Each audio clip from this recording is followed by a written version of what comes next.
Siapa yang berbicara benar namun tidak mengenal kepastian kebenaran? Siapa yang berbicara akhirat tapi tidak kenal akhirat, sehingga merancukan, menyamarkan, apalagi menutup, menghalangi, mengolok dan memfitnah keberadaan kebenaran, maka ini waktu sangat yang hak akan ditampakkan sebagai al-haknya, dan yang lalim, yang jahil, yang badal, tenggelam, nyingkrih, luluh lantang.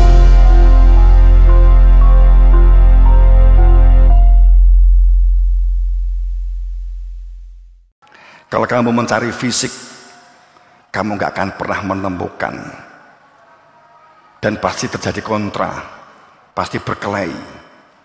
Oh, itu dia itu Dajjal, kamu akan berkelahi. Pun pada saat tentang subjek, tentang Satrio Piningit, Imam Mahdi, Avatar, Zulkifli, atau sebagai Siddhartha Gautama 2 atau 3, nggak akan ada habisnya Imam Mahdi, karena nama-nama itu sesungguhnya menggambarkan, nama-nama itu menggambarkan makna dan nilai di balik kata itu sendiri. Satrio Piningit bukan masalah piningit delik. Satrio itu dari kata satoro, dari kata sutron, dari kata asyator, orang yang berada di dalam cahaya, maka akan mengetahui tentang keberadaan Tuhan, tentang hakikat Nur Muhammad, tentang hakikat Nur manusia, fitrah manusia. Sutron, satoro, asyator. Cuma saya akan menjelaskan ini panjang lebar. Saat berpiningit itu tersimpan di dalam hati perihal keberadaan Tuhan.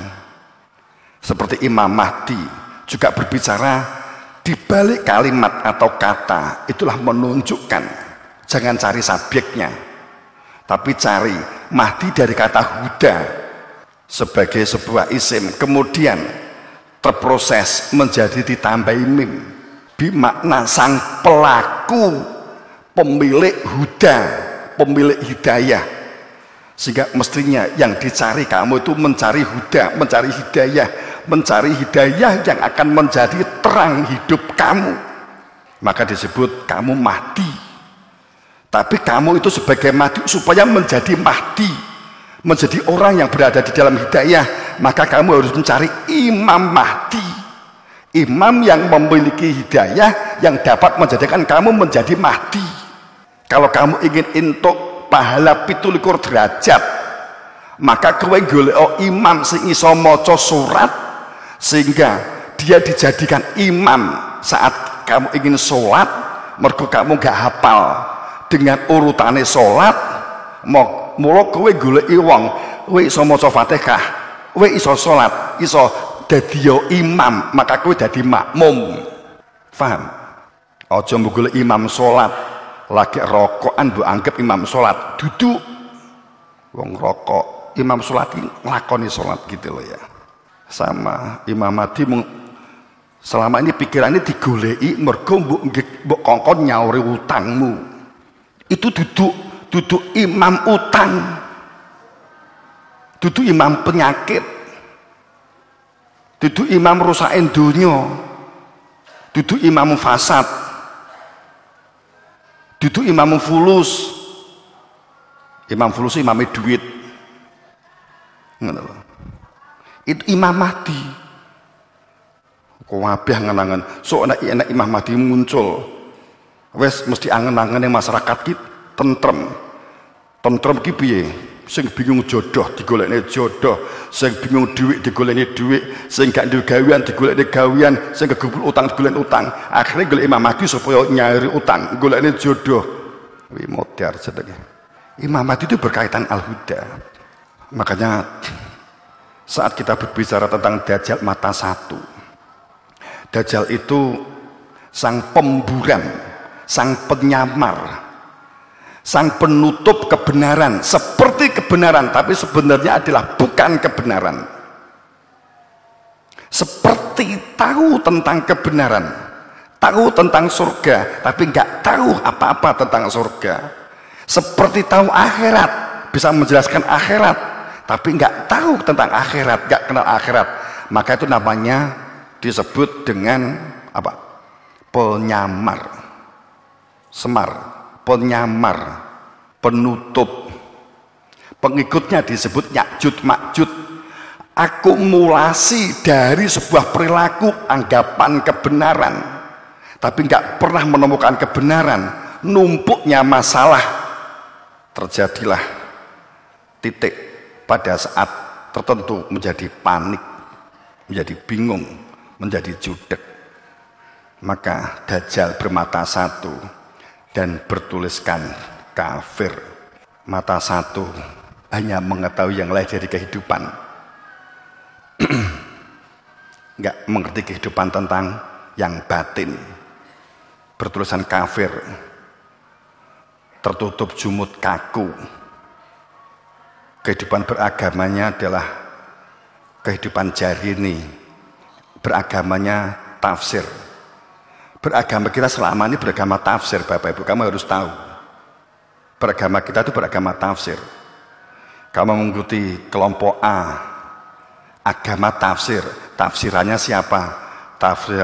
Tafsirannya pokoknya Quran Syekh Maliki, tafsirannya Al-Maliki, tafsirannya Al-Manar, tafsirannya Al-Ghulam. Ini kan agamanya tafsir. Jadi lagi mempelajari Quran sing tafsirannya sopo. Quran itu mushaf, nek diunekne dadi Quran, nek diwaca dadi Quran, nek terjemahane jenenge tafsir. Dan kita mempelajarinya adalah sesuai tafsirannya sopo, kan begitu. Gak usah detail-detail. Maka jelas di surat An-Nisa 123, kebenaran itu bukan hasil angan-angan, bukan dari hasil pemikiran, kesepakatan. Walaupun kamu menganggap kebenaran dan disepakati bareng-bareng, dan juga bukan dari ahli orang yang membaca buku. Nggak bisa, we kenal neraka, iya katanya kitab ini begini, berarti itu nggak kenal. Bukan itu yang harusnya diikuti. Tapi kalau hanya sekedar wawasan boleh.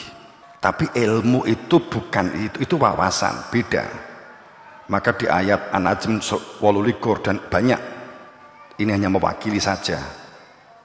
Nek gak duwe ilmu yang menjadikan tahu persis tentang jati diri fitrah manusia, yang menjadikan tahu persis tentang Tuhan, keberadaan Tuhan, tidak mengetahui dan ilmu yang tidak mengetahui ilmu yang menjadikan apa itu akhirat, maka perilaku kita adalah perilaku yattabi'una don, ilani tak ilangi, hanya mengikuti prasangka tanpa ilmu, hanya prasangka. Dan prasangka tidak akan pernah menyentuh kebenaran. Itu pada saat kita Dajjal saat ini. Jadi pada saat kita melihat merajalelanya ketidakpastian, membingungkan, ambigu, maka dampaknya kita juga ikut bingung. Kita juga merasa tidak pernah bisa pasti. Permasalahannya kompleks, penyakitnya ya kompleks. Itu adalah Dajjal. Sing bener disalahke, sing salah dibenerni.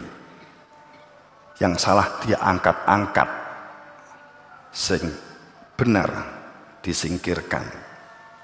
Zaman kedajjalan itu subur. Kebahagiaan orientasi hanya pada material. Ini kedajjalan. Jadi zaman Dajjal itu seperti itu. Bohong merajalela, bully merajalela, hedonis merajalela, orientasi hidup, kesuksesan material, kebenaran rancu, samar, tidak jelas, kan gitu. Itu zaman Dajjal begitu. Maka sampai kapan jika kita tidak menetapkan wathabit akdamana, sampai kapan?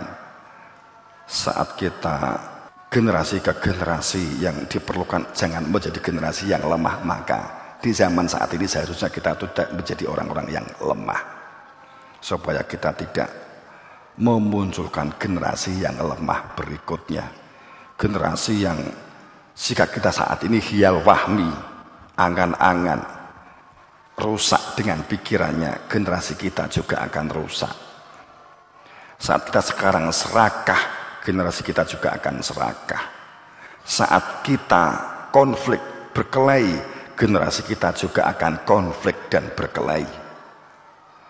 Saat ini kita senang menjadi pengangguran, hanya mengamati untuk mencari bahan olokan, maka generasi anak-anak kita juga akan menjadi generasi yang hanya menilai, mencari bahan untuk mengolok orang lain, yang akhirnya menimpa mengolok diri kita.